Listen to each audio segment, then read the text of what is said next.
and welcome to Tell Me Your Story, New Paradigms for a New World. I'm Richard Dugan, your host, and I thank you so much for joining us here on this program as we begin to tell you about new paradigms for a new world, giving you choices and knowledge of those choices to help make your dreams come true. Sundays at 7 a.m. and 7 p.m., Monday mornings at 1 a.m., streaming live at those times at richarddugan.com. We also podcast at SoundCloud, iTunes, TuneIn Radio, Spotify, Stitcher, Player FM, Blueberry. You know, that's a mouthful, and it takes a whole full set of lungs to do all of that. And we're also on websites that you folks are reposting us to. I have my tank of oxygen over here just in case. And we also are on YouTube, where you can see and hear both myself and my guest as we talk about the subjects that are near and dear to our hearts and minds and souls and bodies and psyches and what have you, that make a difference in the world. And we hope that you are enjoying these programs. And if you are, and if it resonates with you and you can support us financially, that's the reason why we have PayPal and Patreon accounts, so that if you can do that, we gratefully appreciate that. You have no idea what it means to me when I receive support. I mean, I had somebody who sent me an email enjoying the program and then said, I'll be sending you a donation. And then I just noticed in my PayPal account, he sent me $20. Thank you. $20 goes a long way. I mean, that sort of takes care of maybe 1 month's SoundCloud payment to make sure that I have enough room to make these interviews available to you. So thank you for supporting the work that we are doing here. We also ask you to become a part of the Decade of Perfect Vision, the 2020s, where you can go within and spend that time, that glorious time, being with yourself. I know that's kind of a strange thing to ask you to do, but you're with you all the time anyway, so why not get to know who you really are? I think our guest will certainly talk to us a little bit about that as well. So stay with us, continue to spend that time go within and be still, be quiet, be calm, get relaxed, regenerate, rejuvenate, get inspired by the still small voice. And that's all I'm going to say about that, because now it's time for the main event on our program. We are going to unveil. Oh, wait a minute. That's the title of the book today. Unveiled, past tense. It is Don James' new release, which is now available literally worldwide. It's the autobiography of an awakened one. Ooh, I like that. Awakened one. Almost sounds a little extraterrestrial. The awakened one has arrived, and she is with us today. Don James, thank you so much for joining us here on the program. Oh, Richard, thank you for that introduction. Ooh, I have arrived on at the right place, talking to the right man today. Well, thank you. And I with the right woman here today. Unveiled is the title of your autobiography. Every time I see the word autobiography, I can't help but go back to my primer, Autobiography of a Yogi, which is sort of where my search began, at least I will say officially, at about age 16, 17. And here you are with Unveiled, wonderful work that people can investigate and check out and learn more about you, learn more about the work that you are doing. Talk to us a little bit about why you felt it was time, because, and again, this is just my observation, you're a young woman and you probably still have another half of a life to live. And usually autobiographies aren't, they're incomplete. If I was to write it at the age of 20 or 30 or 40, I'm 60 and I still think it's still too early for me to write my autobiography. What was it that compelled you? Well, two things. First, looks are deceiving. I'm an old gal. Well, I'm 60, so there you go. You don't I'm have to a, say, you don't have to say. oh, I won't say, but you're going to learn it when you read my autobiography. Mm-hmm. I give you my birthday, but I'm an old gal, a grandmom. And one of the reasons I was compelled to write this story this year is I've been feeling a lot of people are waking up. A lot of people are waking up to the fact that the script, the dream, the story they inherited, they adopted, they were given, they were told over and over again is not working for them. A lot of people are waking up and feeling disillusioned. And because my journey from being a physical being to a spiritual being was so abrupt, kind of felt like last year when everything shut down, it was so abrupt and so intense and so WTF. I said this might be the perfect time to share what it feels like to wake up to your life and realize what the bleep have I been doing most of my life. So this autobiography is not just about my story. It's about the journey we all take of waking up and realizing what we really are and why we are really here. So that's why I wrote Unveiled this time. But At you've this been time. a conscious living teacher since 2003. You're talking almost 20 years, 18 years. That's I it. have been searching since I was in my late teens. So I'm 60. So that's 40 plus years. Uh, um, how does one know? And this is sort of the question to you. How does one know that one is awakened? What does that mean? So awaken, I want to answer that in two parts. There's awaken and then there's the stirring of waking up. And the stirring of waking up is what I felt in 2002 when my life began to unravel. The stirring, some of the signs of stirring of waking up include things like you begin withdrawing from your day to day life, or the things you valued no longer seem important. You start withdrawing away from your roles that you play, all the hats that we wear. It loses its shiny glow. And you start to pull away from the outer world and you begin to ask yourself a few questions, or you begin to question your reality like I did. Is this all there is? Is this really what I'm supposed to do for the next 30 years? Work, pay tax, eat, sleep, and that's it. So the stirrings of waking up can be this withdrawal from your day to day, changing your sense of value, changing even the people in your lives. You suddenly start pulling away. And I like what you said at the beginning. There is this pull to go in, to be with yourself, to ask yourself some tough questions. For some people, the stirring of waking up can also mean they start to feel the more subtle parts of life. They may become sensitive to energies.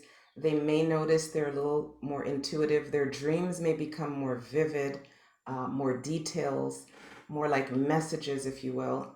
So those are many ways we can feel the stirring of waking up. Definitely there's a shift in your mind space or your heart space, without a doubt.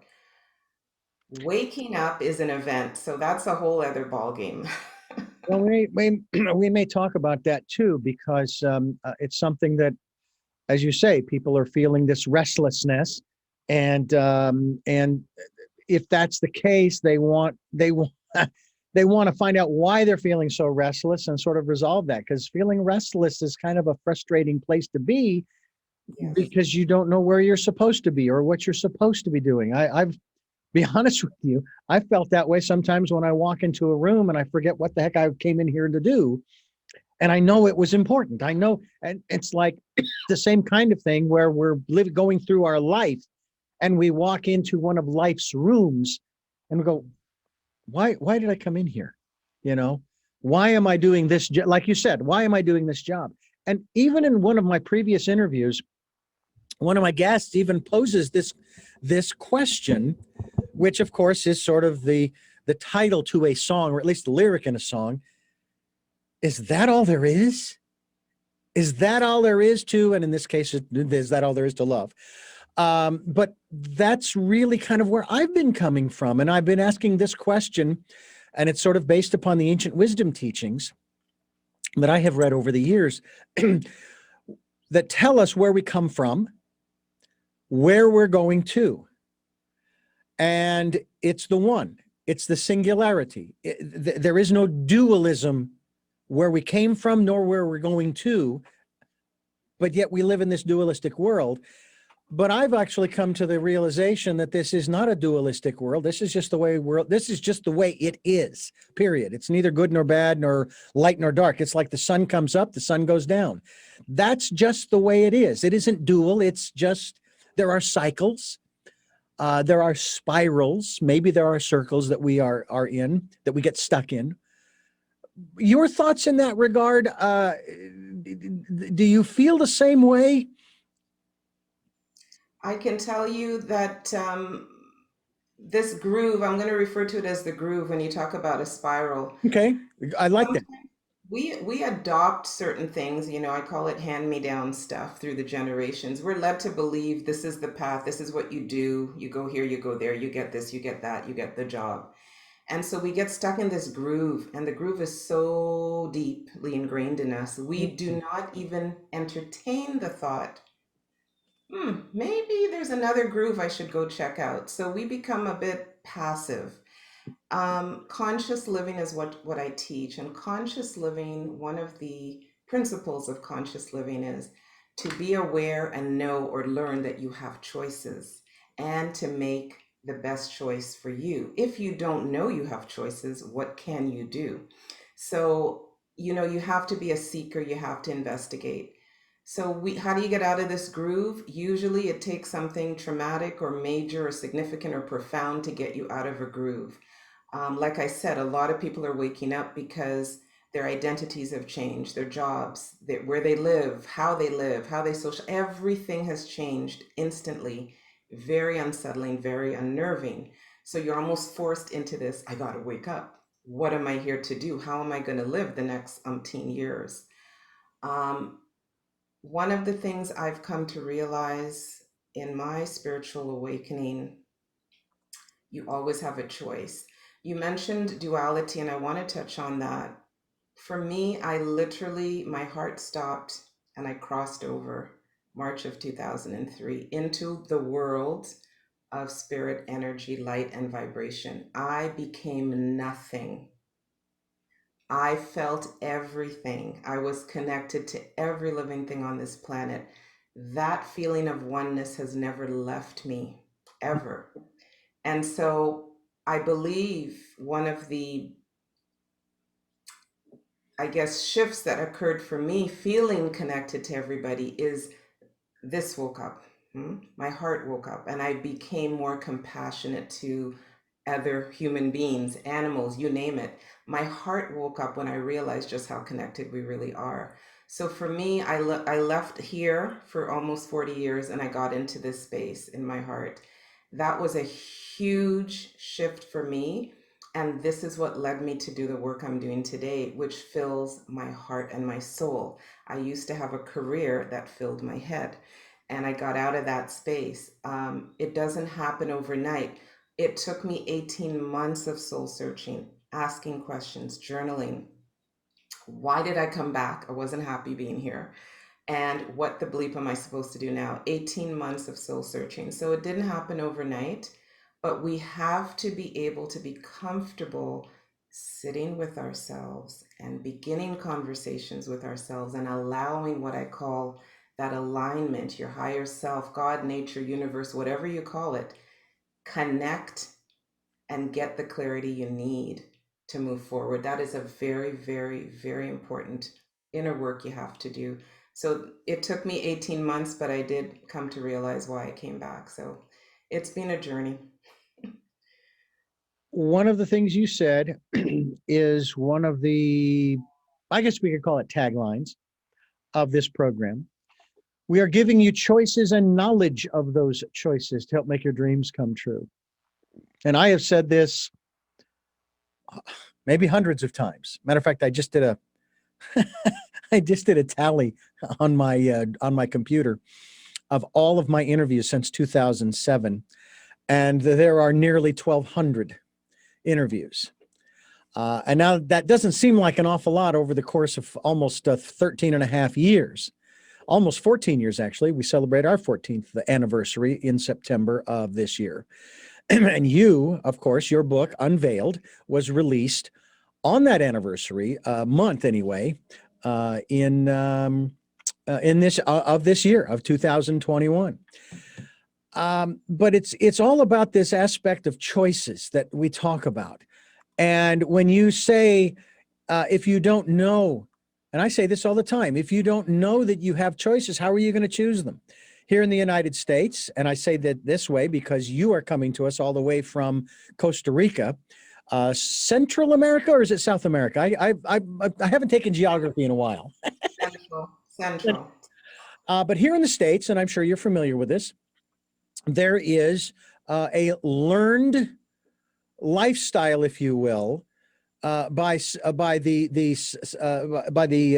of color society of color population in our society that is not entirely their fault because it's all they know, and that is the entitlement programs. And I'm not saying there's anything wrong with that. What I'm saying is that if that's all you know is to have more babies to get more money from the government to continue to survive, then that's what you're going to choose until you learn or are shown that there are other choices. And I just use that as an example, trying to deflate some of the arguments by some people who like to criticize this particular segment of our population. I don't criticize because, again, it's in many instances, it's all that some of these folks know.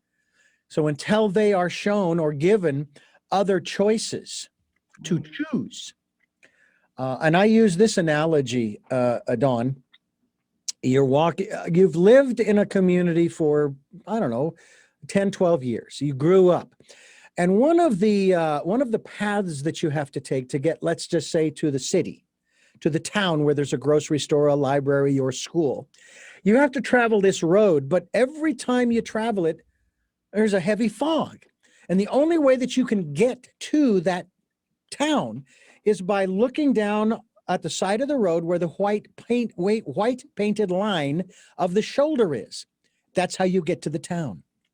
One day you're walking along and suddenly the fog lifts and now you see a fork in the road ahead that you didn't even know existed. Right. Now what are you going to do? Now, no judgment of any kind here. You can continue on down following that white line on the shoulder of the road to the town and do your thing, and that's fine. You can also say, you know what, I'm curious. What is that? I want to find out what that is. I'm going to go ahead. I'm going to go down that way. And obviously, you're taking a risk because what happens if the fog settles back in again? Well, that's part of what making choices is all about. And that's also part of what I want you to address about listening to that still small voice, going within and following your intuition. Talk to us about that in terms of It, this aspect of choices. it is vital to do. I'm going to get to that. I want to circle back to something you really brought a memory back to me when you talked about you only know what you know. Mhm. There's a beautiful documentary called The Boys of Baraka. There were 5 or 6 black boys in the projects. I'm talking every day of the week they were detained in the principal's office. And their parents agreed to have them do a program where they went away for 4 months overseas and studied school.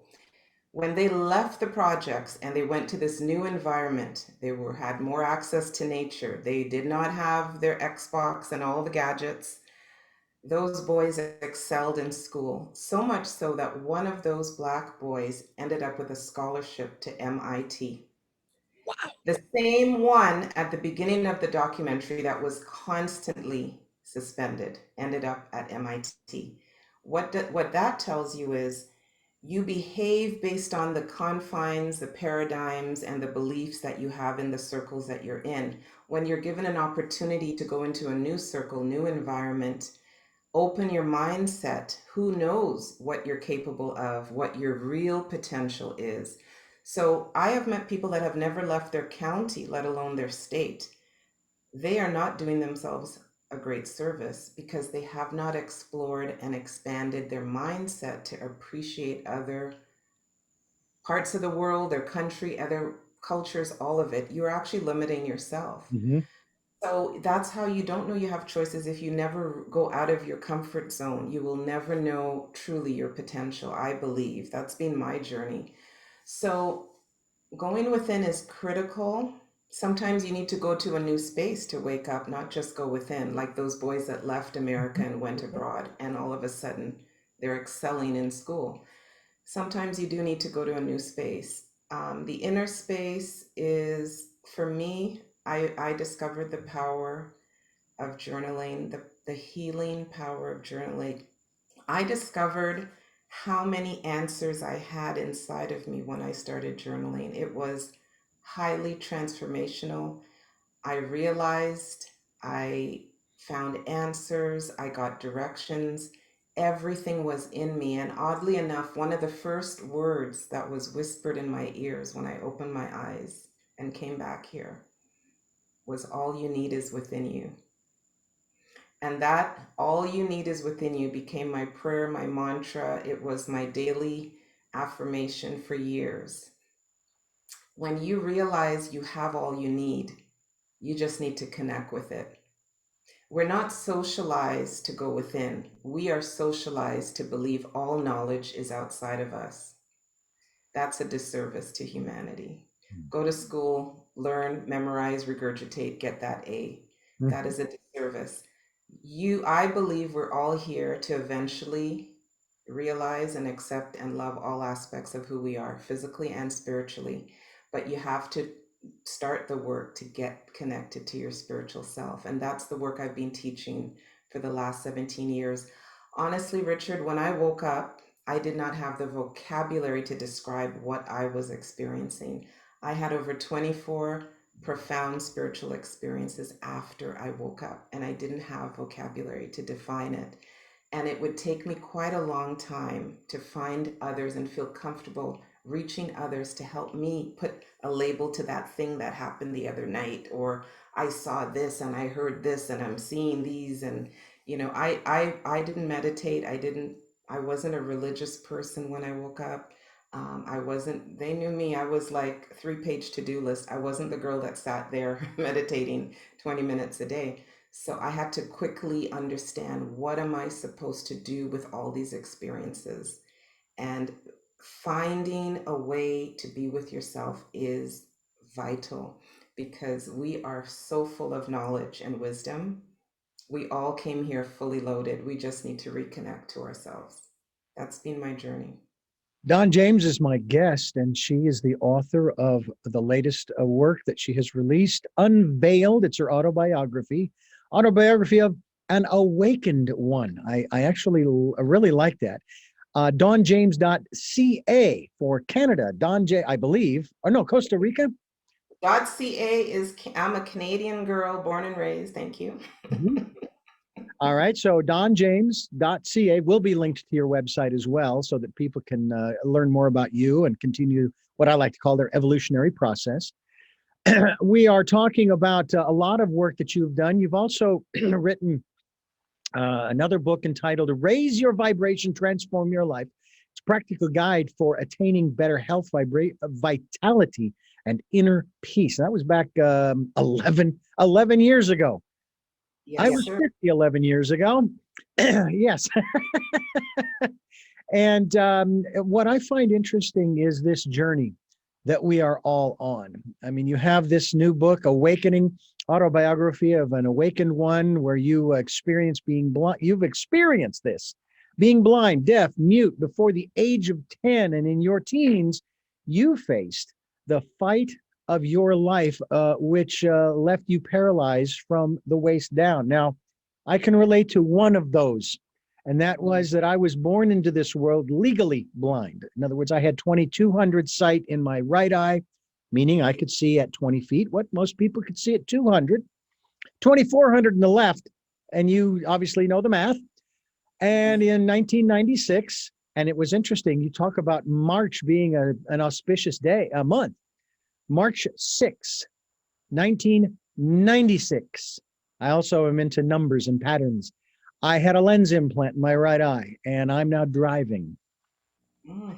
So I can relate to the experience, because obviously you, in some way, overcame the blindness, the deafness, the muteness, because here you are, you're looking at me, I'm looking at you, beautiful smiling face of yours, and that I'm trying to make out the picture behind you, the image behind you, which is Oh, quite wonderful. It actually gives you a halo. I like that.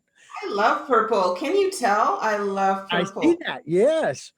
And You then, know, of it's course, ironic. I used to love red before I woke up, and then I moved into the spiritual color of purple. oh, yeah, purple, violet. I like cobalt blue myself. Wonderful, deep, rich blue. I've also noticed too, you talked earlier about nature and these boys being exposed to nature. And one of the only colors I can think of that you can look at for a long period of time and turn away and not have some residual effect, like if you were looking at red or yellow or blue, and you turn away and you still have like this halo of the opposite color, you don't get that with green. Oh, I have stared at green grass in the sunshine for 10, 15 minutes, just loving the feeling, turn away, and that isn't there. You know, yeah. it's like there's nothing that's been burned onto the retina, as it were. Yes, I find Richard, that interesting, don't you? there's a reason for that. You know, it's a reason why the majority of this planet is green. The majority of the earth is green. Green is, I've studied many things. You know, I'm a musician. I started playing piano at age 8, and I've studied many things. Color therapy is fascinating. Green is one of the most creative colors to look at. Green is very soothing, green is healing, and it's right in the middle. So you don't get that residual effect, as you call it. And just looking at green actually helps stimulate our creative expression, our ability to create. It is a fabulous thing. For me, if I'm trying to sort something out in my mind, I do a lot of walking meditations. And you know, by the time I go for an hour walk and back and I'm out in nature, I mean, I'm in the middle of a rainforest here. I get the solution, I get the answer, I get the path, I figure out which way I'm going to go. It just comes to you. I think there's a reason why we're blessed with so much green on this planet, and we are supposed to connect with nature. That's part Yes. of who we are. It's One of part the of what things that I've said, I'd love you to dovetail off of this in your observations. I've said this again hundreds of times. Nature is our greatest teacher. I totally agree. Nature, the closer, this is my little phrase, the closer we get to nature, natural light, natural air, natural water, the healthier we will be on all levels, physically and energetically. I have learned so much being in nature. Actually, in chapter 6 of my book, it's called The Tree by the River, and it explains a 3 month period where I had stopped eating. And during those 3 months leading up to my crossing over, how I learned the magic and wisdom of nature, just being outside, paying attention to the sun, the rain, the smells, the sounds, understanding the interconnectedness of life without reading a book. All of this wisdom we can get being in nature. It is fabulous. Another thing that I have was guided to do is sun gazing, and I've been sun gazing since 2002. And without me knowing and understanding, one of the benefits of sun gazing is the sun is the primary source of energy, right? And it touches everything on the planet. Food is a secondary source of energy. So without even understanding why I was sun gazing, those 3 months that I did not have an appetite, the sun replaced that energy that I was missing. And so quite naturally, I have experienced a lot of mental clarity, um, I have a lot of creative energy, all from sun gazing. These are just some of the benefits we can get from nature. Take your shoes off, touch the ground. Do you know how much earth energy there is on the ground? There's actually studies now claiming that part of this chronic fatigue syndrome that we're experiencing is because we're not getting enough sunshine. We're not even touching the ground with our hands and our feet. Don't you miss being a little kid in the playground? Take off your shoes and run around. You wonder why kids are happier than adults. Maybe we should take our shoes off and go play in the sandbox. I'm just saying. Well, I couldn't agree with you more. And the thing that I have learned over the years, especially when we talk about health and wellness, is that the greatest thing that a child can do, if a parent will just let them, is to go play in the dirt. My parents, that's what we did a lot of. We played in the dirt. My Yeah. brother and I, Army men, we would dig tunnels, we would dig little caves and so forth. Obviously, to my father's consternation in regards to his yard, but he let us do it anyway. My mother, even when it was time for chores or we were being punished, she would say, okay, you're going to go out and you're going to weed the garden. You're going to weed that lantana garden. And you're going to get all the weeds out of there. And of course, my mother said that the only tool you need are your hands, maybe a little shovel, possibly, and some elbow grease. And of course, not knowing what that was at the time, I was wondering where you got it, where you bought elbow grease. Well, you don't buy it, it's from working. And I Right. love today, at the age of 60, 61 years of age, working with the soil.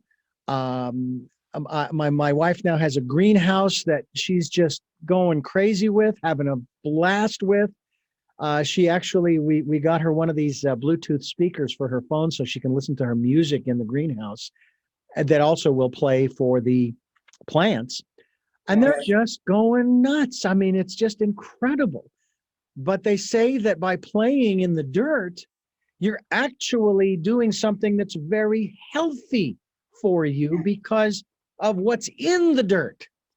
And there were times when we might eat the dirt. And, you'd make a mud pie, especially if you're a real little kid and you want to eat the mud pie. You don't really want to do that. But that's how we fortify our immune systems by being outside. You said getting that sunshine. Mhm. Absolutely. I mean, what came out of the latest global situation was talking about, the microbes and what we need and how we're interconnected and the interdependencies. And now they're like promoting outdoor schooling and get the kids outdoors and, for many health benefits, but also it's healthier to be outside and it may actually help stimulate their retention to be outside. But yeah, definitely we cannot cut ourselves off from nature because we're part of nature. And when we do, I mean, honestly, you talk about the immune system. How healthy is it to be indoors in artificial light with artificial air with zero contact with nature, no vitamin D, and covered in alcohol? How healthy is that for your immune system? So, yeah, get outside. One of the things that I've been saying to people is I understand that at the beginning of the pandemic in March of 2020, they said everybody's to stay home. They said stay home. They didn't say you couldn't go outside. And this was the thing that just boggled my mind. I mean, if you live in a high rise, you probably have a balcony and maybe they'll give you access to the roof, so you can get some sunlight. There are ways, and this goes back to that issue of choices. This is it. And people misinterpreted that, I Yeah. mean, to the letter, where, I had just quick funny story.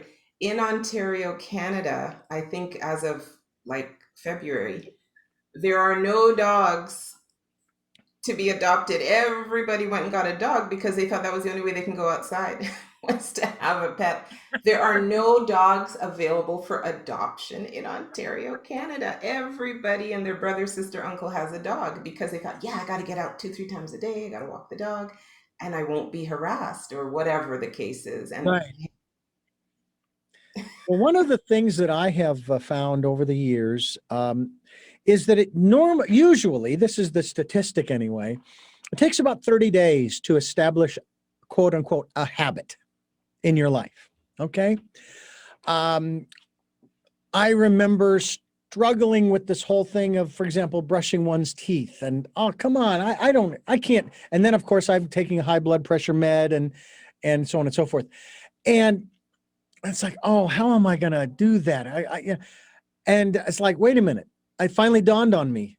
You are already in a routine because you have an alarm set and then you get up and you feed the cats and you feed the dog and you let the chickens out and you give them their food. And then you go through the process of maybe starting the laundry and doing the dishes in the sink. And this is in the morning before I even go into the bathroom to shower. If you can do all of those things, Richard, you can incorporate those other things into your routine. And I have.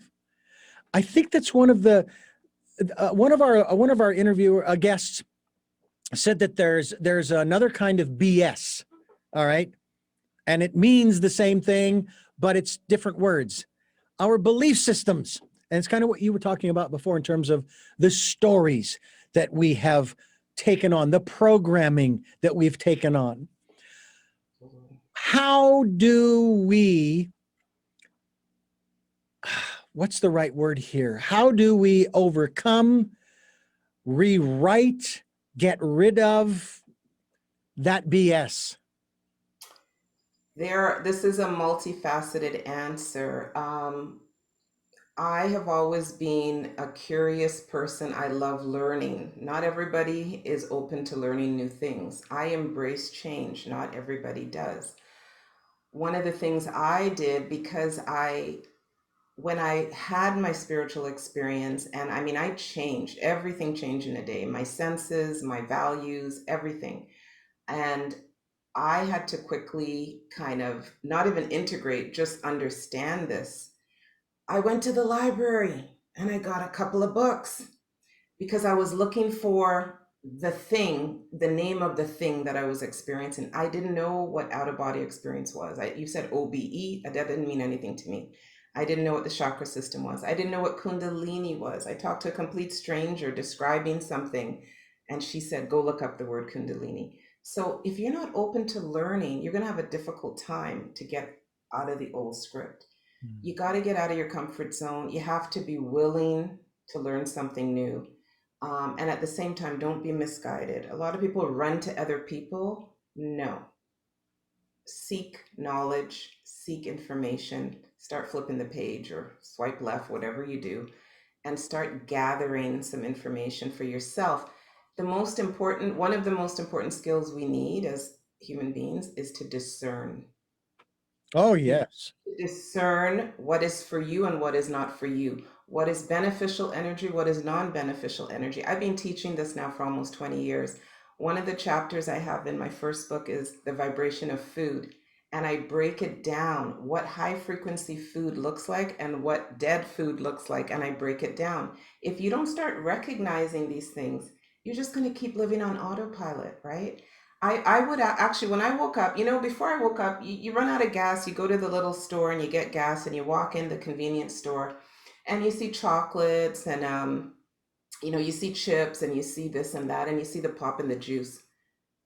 Richard, when I woke up and I walked into that convenience store, I saw acid, sodium, fat, and sugar.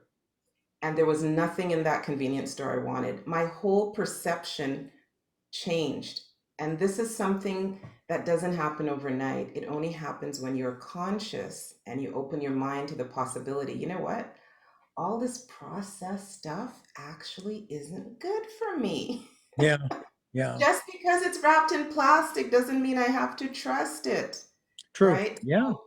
Wake up, but I see people in the grocery store just grabbing and throwing stuff in. They don't even look at the labels. I read the labels because my body cannot handle garbage. So I'm very mindful of what I put in my body, my ears, my eyes, all of it. It is a journey. Seek knowledge, seek information, check out some books, swipe left, whatever you need to do, but start to expand your mind and expand your circles. I suddenly met people who were energy practitioners. I worked with a Swami in Toronto for 12 months. We had great conversations about spirituality.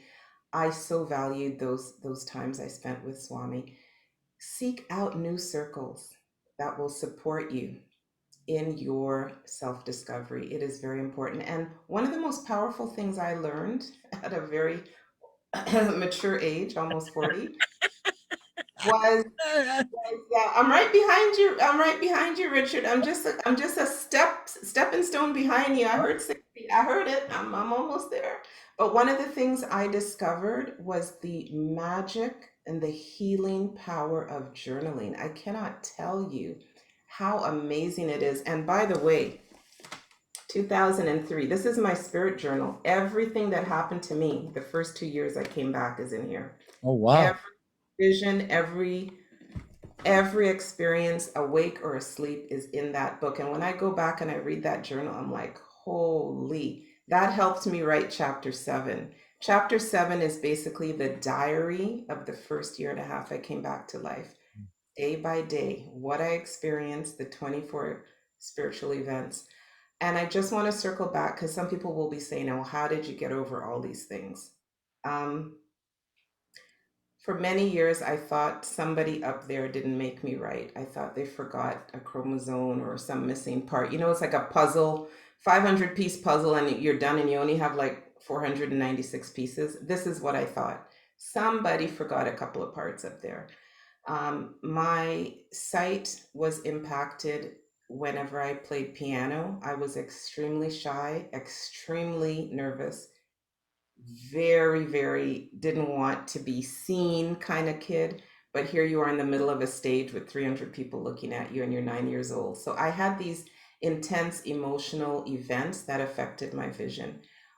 When I stopped playing piano 11 years later, I've never had that episode again, but usually the day of my recital, I wasn't able to see. So there was some emotional charge affecting my vision. I don't know if you've ever had that experience where you can work yourself up so much that it can drop your temperature, you get a fever, you throw up. For me, it was my vision. This is what happened when I had to perform. Mm. Um, the other things that happened in my life, I explain in the book. There was a metaphysical, spiritual phenomenon that affected my ability to walk. I explain that intensely in the book. I want people to know some things happen in life, not to you or for you, they just happen. But these major losses that I experienced were part of a bigger journey, and they helped me be more compassionate. I went on in my 40s to volunteer with a group of people who had been abused as children, and I worked with adults for 5 years. And I'll tell you, if I hadn't been through the traumas that I had been through as a kid, I don't think I would have been as in service and compassionate as I was with that group of people. So sometimes the journeys we take, the ebb and flow in life, you know, sometimes you got to go down in the valley to appreciate how high the mountain is. Hmm. You understand? Yeah. Oh, For yeah. me, having had these losses, not being able to speak, grief caused me to lose my voice. Grief caused me to have pneumonia. Grief wiped me out. All of these losses were teaching me there was something else coming and there was something else I had to do. And so I was the kind of kid who never said I give up. I just said, okay, let me see what I can do with whatever's left for me to do. And I carried on. And so that's how I was raised as a child. It was about being resilient. You fall down 7, you get up 8, and you keep going. One of the days I got ready for my recital and I couldn't see. And my mom said to me, what would you like to do? Do you want to stay home or are you going to go to the recital? I said, I'll go. And I held her arm. Hmm. Couldn't see. We walked down the street. I held onto her arm like my lifeline, sat on that bus. She guided me to where I needed to go and I performed. It's like in those moments, you have to reach for something bigger than yourself and say, I'm going to keep going. Regardless of what's thrown at me, I'm going to keep going. That's been my entire life in a minute, 26 seconds. Keep going.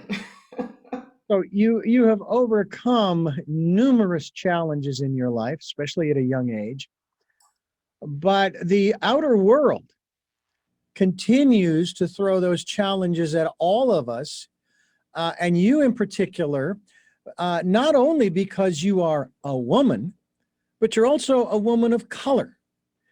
And the messages that are thrown out by, I'm going to put it this way, correct me if I'm wrong, but the messages that are put out by those people and organizations and institutions that are not awake, okay, can start to wear a person down. Is there a secret that you have found that you can either protect yourself or deflect, so to speak, put up a certain kind of shield that says, uh-uh, what's that childhood phrase? That doesn't stick to me. I'm rubber, you're glue. It bounces off me and sticks to you. Sticks and stones. Yep, I hear you. Well, first off, I want to say, as an individual, being a Black woman in Canada, this is where I had my experience. It's a different experience than what I have seen from my colleagues and peers who live in other parts of the world, especially the United States. My experience is quite different from someone living in the US or someone living in Germany or France or Italy or South America. As a Black woman in Canada, I did not experienced barriers of entry into my career. As a matter of fact, I broke a lot of molds in the corporate world. At the top of my career, I was a general manager of a construction company once upon a time when I wore suits. And so I've never had those barriers imposed on me as a woman. Now, as a Black male, yes, I think globally there are a lot of barriers and a lot of ignorance around that. But in terms of what I will say on this topic is one of the things that is important for anyone to do, regardless of where you're from, is to be fully aware and educated in the environment that you are living in. And when I say that, I mean you have to be very aware of how you navigate life in whatever cultural environment you're in. I don't want to stress too much on some recent events, but there's been some significant events, particularly in the South to the US, which continues to perpetuate a lot of hatred towards people of color. And I don't know how those systems of racism will become dismantled, but there's a lot of work to be done. And I call it systems because there are systems within systems within systems, as you and I both know. Mhm. And those systems were not created overnight. So it is going to take some time to dismantle those systems of racism. But in the meantime, it is important for people to be educated and aware on how to navigate those systems. So that's all I want to say on that topic. For me, I have been focused on educating people on conscious living, how to raise their frequency, which means how to elevate your physical and non physical self to remain healthy. The stronger and healthier we are physically and mentally and spiritually, we will be just fine. I do believe we have immense knowledge and wisdom within, Mhm. and we need to learn how to reconnect to that knowledge and wisdom within. You have to go within to be without, and quite literally, the ultimate for me is being in a state of equanimity. Equanimity means whether, I could win the lottery tomorrow or my house burns down tomorrow, I am not going to change as a person, Mhm. right? So to live in this world, but know that you're not of this world without attachment, not easy to do, but No. it can be attained. I have walked this path for almost 20 years. I'm in service, and that's all that matters. At the end of the day, as long as my heart keeps doing what it's supposed to do, and I continue in service doing what I came back here to do, I know I will make a difference. And to me, making a difference to me is more important than what you have and Yeah. what you collect and what you do. It's how are you making a difference? So just be mindful of that. How do you want to make a difference? How do you want to show up in this world? What ripple effect do you want to create? That to me is the bigger question. To Yeah. me, those are the questions we should be asking young people. Not what kind of paper do you want in a frame behind you on the wall? Like what you've got, especially because it gives you a halo. That's a Yeah, lovely halo you have. thank I you. wanted to share one quick thing on that, and then we'll move on to sound healing. Um, I watched a series with my wife, and I came in and out of the room because I was doing some other things, but I was able to hear what was happening. In this series, I believe it was on, I think it was HBO Max, called Them, Them. And it was about a Black family, a husband, wife, and two daughters who moved into Compton, 1950. And Compton at that time was apparently, at least in this, and this apparently was a Stephen King creation. I And got to tell you Compton, right now, I watch TV, by the Okay. way. Well, anyway, and it was all white. It was a white neighborhood. Well, the question that kept coming up as this family kept running into, the attitude towards them by the whites in the community was, this was the question that kept coming up to me. You are painting these folks with a broad paintbrush stroke. What do you really know about them? Not about the race, about them. And that's the one question that I would ask anybody. I loved this one photograph that I saw posted on LinkedIn of these dogs of all different breeds. And they said, we are all one species. Racism is stupid. But it keeps coming back to that whole thing. What do you know about them as an individual? When we get to that point where we start to get to know one another, I mean, what we find out, and this is something that I have found out as I've done these interviews, you and I, Dawn, we have exactly the same emotions. Our stories are different, which is what makes us unique. But it's the fact that we share the same emotions that makes us the same. And that's, I guess, all I'm going to say on that, because I want to move on. If you want to add to that before we move on. Yeah, I think it's important to have these dialogues. One of the good things I saw that came out of last year was having cross sections and culturally diverse people sit down together and have these conversations about diversity, inclusion, unlearning. I think it is fabulous. I think it's a great first step. And I do hope it continues. I hope it's not just the flavor of the year.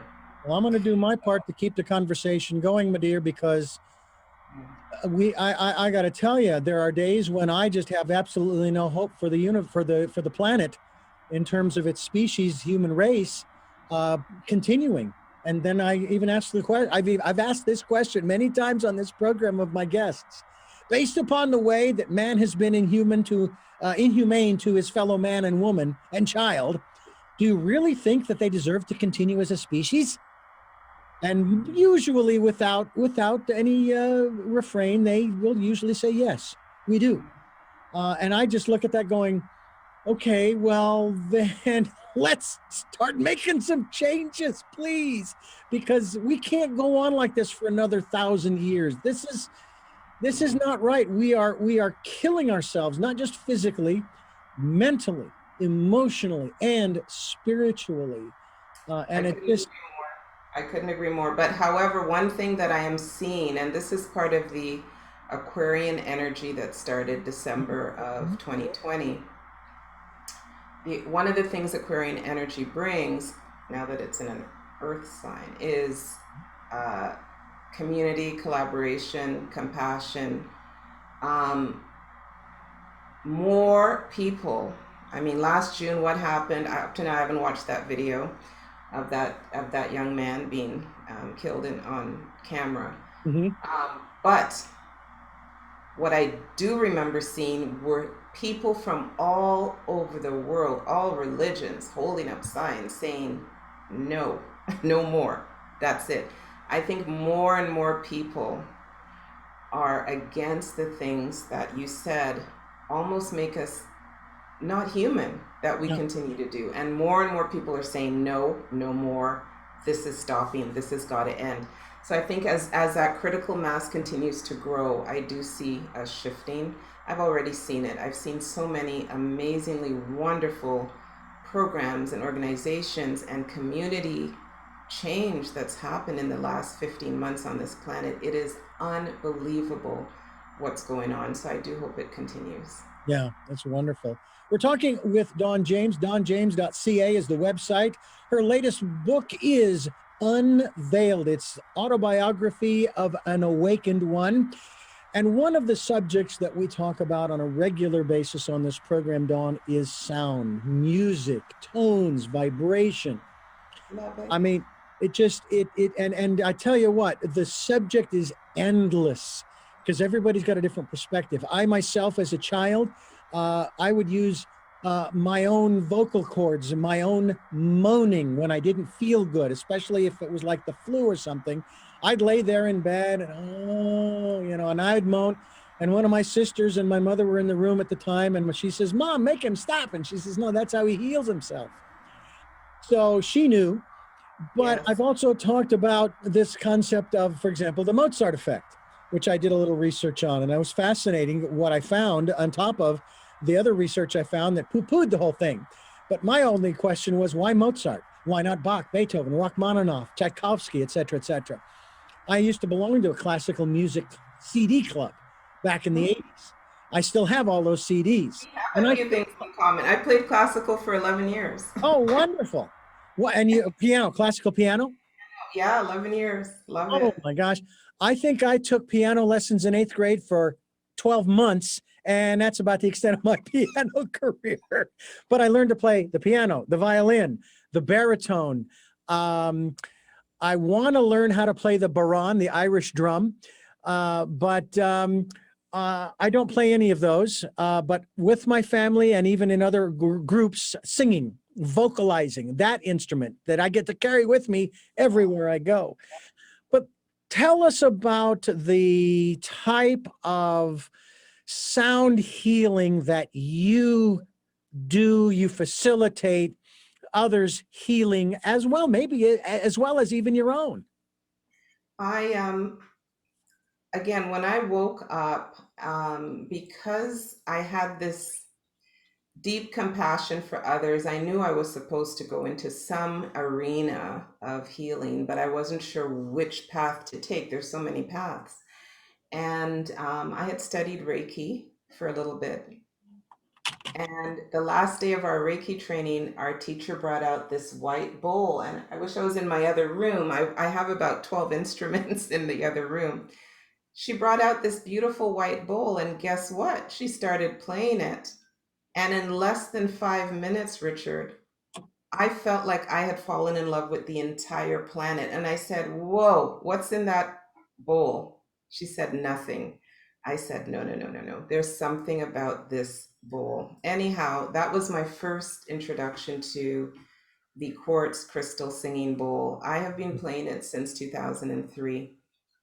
My first Whoa. wife and I had one. I think she still has it, which I hope she does. Oh God, what a marvelous! I learned how to play it fairly well. I now have a brass bowl. Okay. My present wife and I use, and it's just it is amazing the sounds that come out. And then, of course, there's Jonathan Goldman. I'm not sure if you're familiar with him. Oh He, yeah, no, we have a little, there's a little sound healing club. We all know each oh, other. There's wonderful, Jonathan. wonderful. He has those tuning forks, you know. Yes, yes. There are so many different people that are involved in this. And I have even heard it said, and you may have experienced this, where if you can find, and there are a few places on the planet where you can find a place where there is almost total silence, you can hear the vibration or the hum of the earth.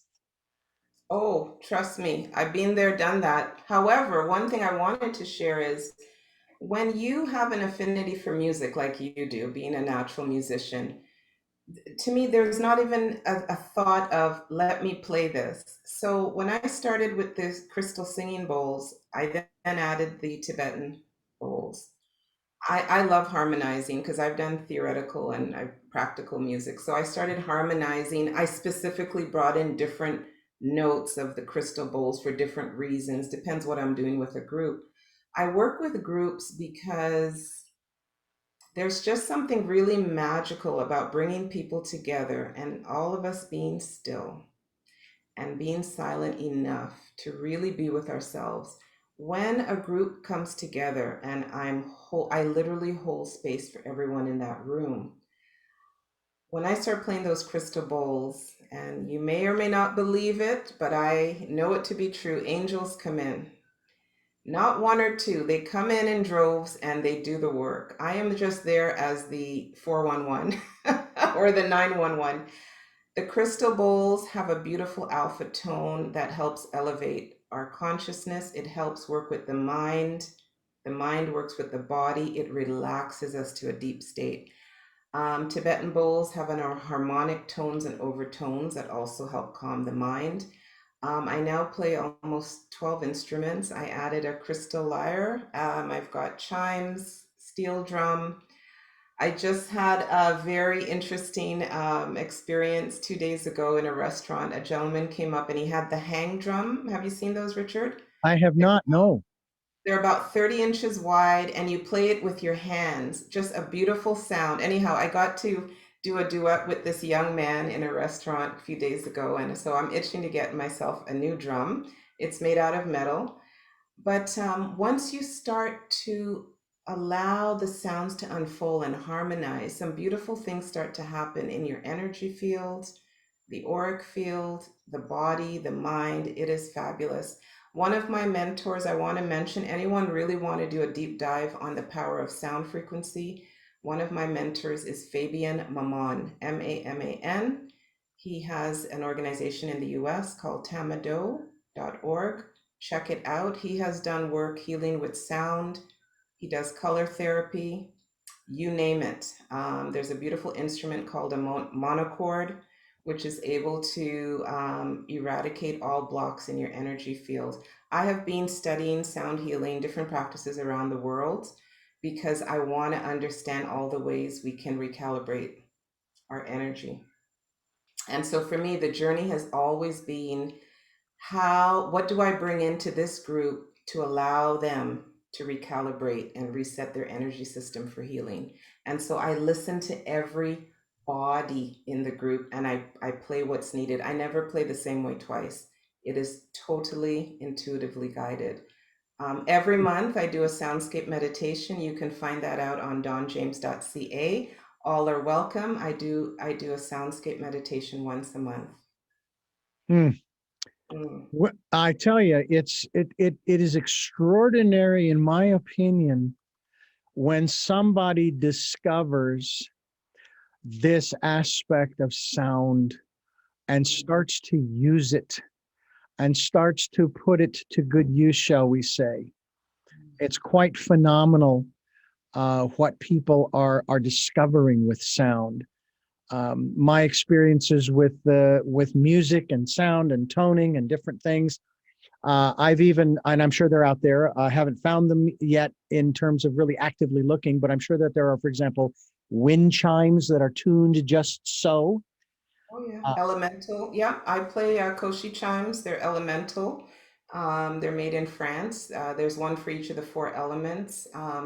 If you really want to get into, and one of the things that I've always been fascinated with since I started this work is how do we work with the brain, right? Everyone thinks the ears is for listening, but in fact, the ears is like a receptor to the brain. So when you play the right sound frequencies, you can actually activate different parts of the brain. There is an organization people can check out called HemiSync. Have you heard of it, Richard? I have not. No.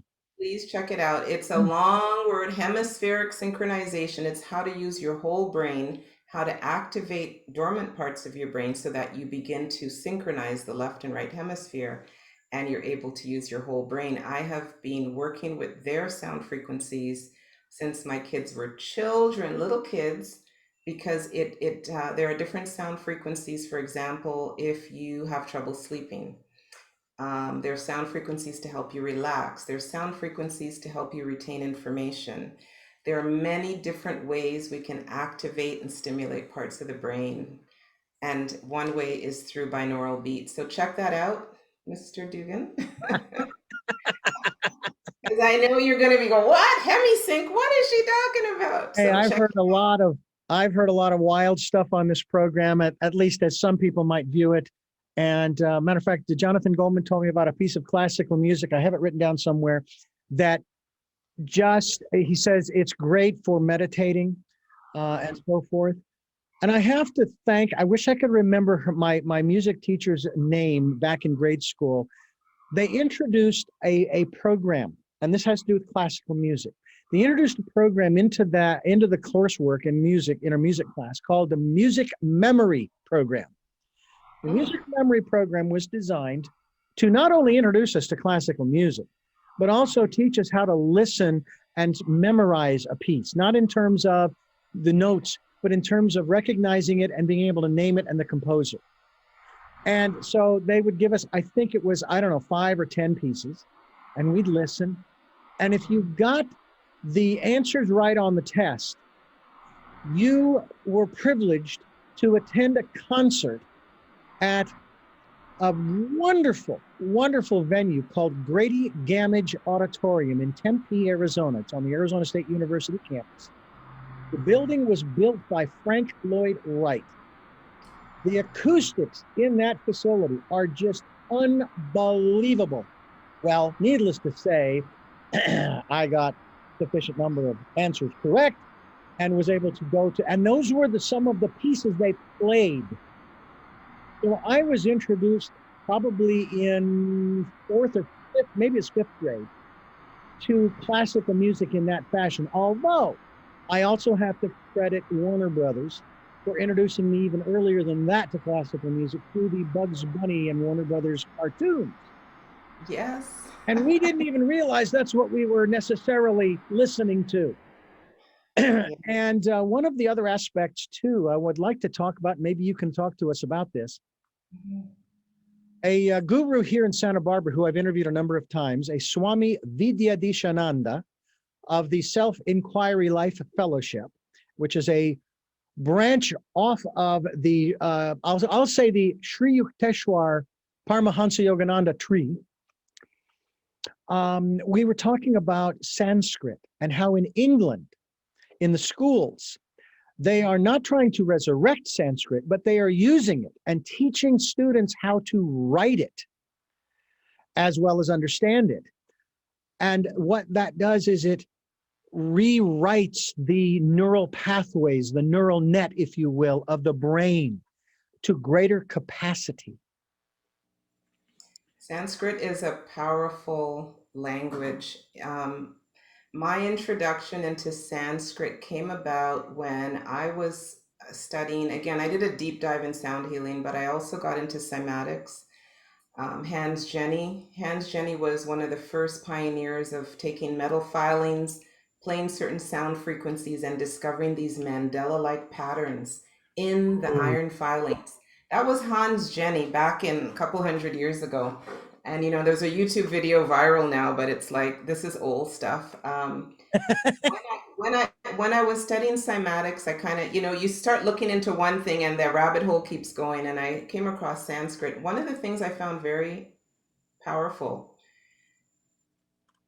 if you were to make a sound, Richard, if you were to make a sound and capture that sound as a pattern, like Hans Jenny did with iron filings, the sound of the letter, the shape of that sound is the letter in the Sanskrit. So Sanskrit language, the shape of the letters captures the actual sound of the letter that is made. Do you follow what I'm saying? Yes. Oh, yes. Capture the sound of the letter H in a pictorial way, it would look like the letter H. So what I find very amazing about Sanskrit is they're not writing a language, they are expressing the sound that they're making, which happens to be called a letter, but it's not a letter. It is the expression of sound. And I think that is just a powerful, powerful language. I'm really delighted to hear they're teaching it in some places, but it is very powerful. It is the expression of sound captured in a shape. That's what it is. Yes. Well, I'll tell you, the whole aspect of sound and then the relationship between that and language, because obviously that's how we communicate through the languages and the sounds that we make in those languages. I have a dear friend who passed away a few years ago. He was Rastafarian and a beautiful man. I actually trained him back in the late 1980s. To work at a radio station that I was at. And he was very much into reggae. Matter of fact, he did a program on on a religious station. He did this program called the Reggae Sound System. His name was Dennis Bond, and a good friend of mine. And he used to talk to me and we would talk, and he would talk about how jaw this and the jaw did that and jaw this and what have you. And it's that ah sound. When you think of Allah or God, even though it's not spelled with an A, that sound, Yahweh. There's something about that particular sound in reference to the divine that is very interesting. Amen, Alleluia, and I could go on, but I won't. It's all about this chakra, right? We got to Yes, open the throat chakra. always. Yep. Yeah. By the way, you talked about knowing what you know and don't know and so forth. I remember when I think my mother introduced me to this book, or maybe I just found it when I was searching the bookshelves in the metaphysical department section of a bookstore. Um, it was called Joy's Way, Hmm. and it had to do with the chakras, but it introduced me to something I was not even aware of. There aren't just the 7 chakras from base to crown. There are chakras at the joints of the body, including in the hand. All over. There are minor chakra points all over the body, Yes, sir. which then gets me to wondering, well, wouldn't then you maybe consider the entire physical body in this case to be, if I may coin George Bush Sr., a point of light? The whole body is a point of light. We are very fascinating little beings. What I have come to learn on my wake up call is we have many, many systems in our bodies. We don't just have a chakra system. Actually, I talk about this. There was a talk I did a year ago. I call it the systems of light, and what each one means. We have a meridian system. The meridian system, one of the ancient terms for the meridian is called sekes, which means rivers of light. Mm, Have a kundalini system along the spine. I call it the sword of light because of what it does, cutting through the chakras. We have the wheels of light, which are the chakra systems, right? yeah. We have 7 eyes, which I will not get into today. We'll have to chat another time. We Oh, have 2 yes. physical eyes and we have 5 spiritual eyes. We have so many, I call this the doorways to light. There's so many systems. We have the aura, which Yes. is the shield of light. I call it the shield of light. So we have systems upon systems upon systems of light. And what is light? Information. We have all the answers. We just need to remember how to reconnect. Honestly, we are like an encyclopedia in and of ourselves. If we could only take the time to connect to that, we will be a-okay. It does seem to me, as you describe this, that you're even touching upon this aspect of our Akashic record through that. You talked about us being an encyclopedia, that we have all the information we need. Well, when I've interviewed people about the Akashic records, it's almost how they describe it. We have everything. I Yeah. mean, that's the message I got, and I'm sticking with it. Like I said, the most important thing for me to discover when I woke up was the power of journaling. As a matter of fact, I'm about to introduce the world to a course called A Season of Writing to Discover Your Spiritual Self, because I want to share how powerful and how healing that experience can be to get us to live in alignment, mind, body, heart, soul, spirit. Because when we're in alignment, we'll know why we're here.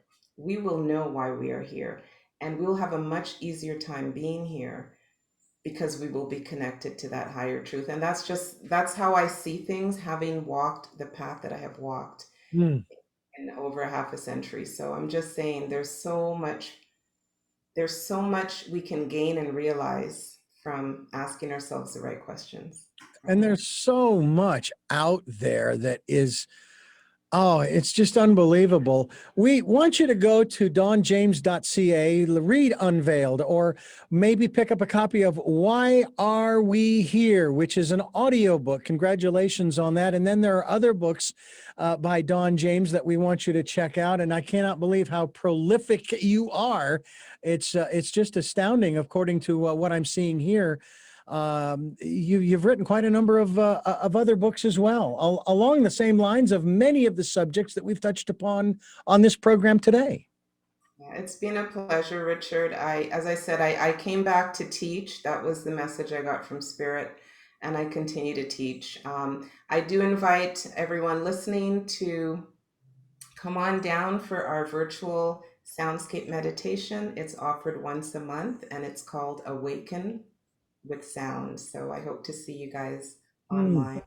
Thank you, Richard. You are very welcome. You also have your Raise the Vibration series in other languages as well. We encourage folks to check out the works that you have put out, as well as the audiobooks. Now, just out of curiosity, did you record the audiobook or did you have a narrator? Why are we here? It's my voice. I've recorded that one. It's actually the 90 days leading up to my awakening and what I learned from awakening, the four lessons I came back with that day. The other book, Raise the Vibration Between Us, it's all about how to work with karma, how to clear karma, how to forgive. I offer four different techniques and how to regain freedom. That was recorded by someone, that audiobook, but it's also in print and ebook. Raise Hmm. the vibration between us. It's all about relationships. How to raise the vibration around you is all about your home space. Create a calm, peaceful, enjoyable home space and make sure it's healthy, right? No toxic anything. So I'm a big tree hugger, eco-friendly girl. I love teaching, and you will continue to see some amazing courses coming out this fall, all about getting us aligned mind, body, heart, soul, spirit. And you'll find out about those by going to dawnjames.ca, DAWNJAMES.ca, and look up Unveiled, autobiography of an awakened one. And it's been a great pleasure to have you, oh awakened one, Don James, on our program today and sharing with us. I have three final questions that I would like to ask you. I ask all of my guests. You may have answered these questions sometime during the interview, but I'd like to ask them directly. Before I do, though, I want to remind our listeners that this program is here on Sundays at 7 a.m. and 7 p.m., Monday mornings at 1 a.m. And then we now have a special edition on Wednesdays at 9 a.m. of Tell Me Your Story, streamed live at all four of those times at richarddugan.com.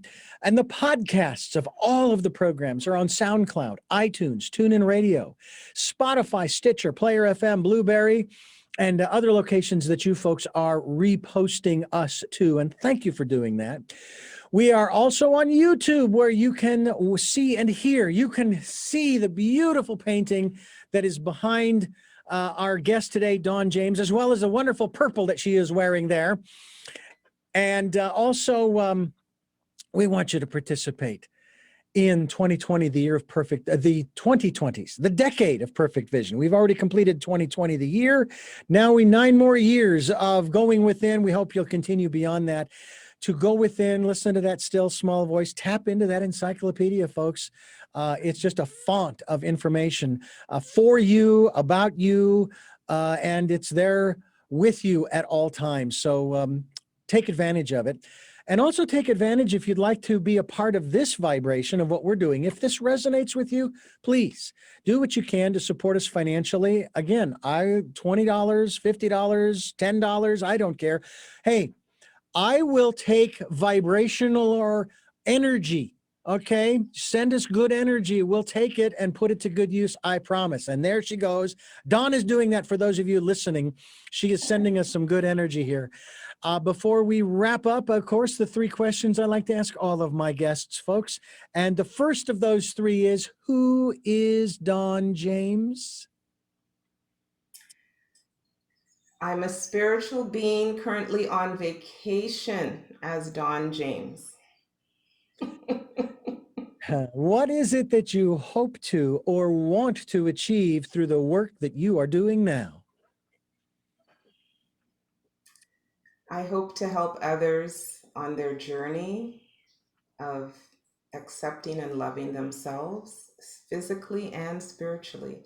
That's our ultimate goal, I believe. Everyone is on a journey to accept and love themselves, but all aspects of you, physically and spiritually. And finally, what is your life's purpose?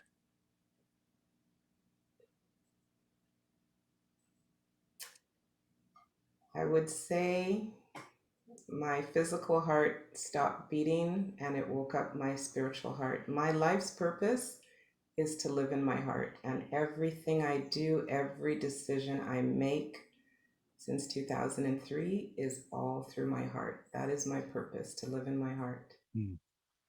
Again, Don James, I thank you so much for joining us, sharing with us your story and unveiled autobiography of an awakened one. We encourage people to go to your website, donjames.ca, and look forward to having you back to talk more about many of these things, especially when it comes to color and sound and the 5 eyes that we have. I know of 3 of them, the 2 physical eyes and the spiritual eye in the center. But there are, 7 of them. I take that back, 7. Well, there we go.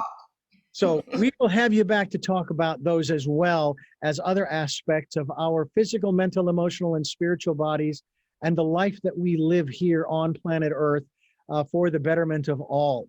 And until our next broadcast, podcast, videocast, love to love. Thank you, Richard. Have a great day.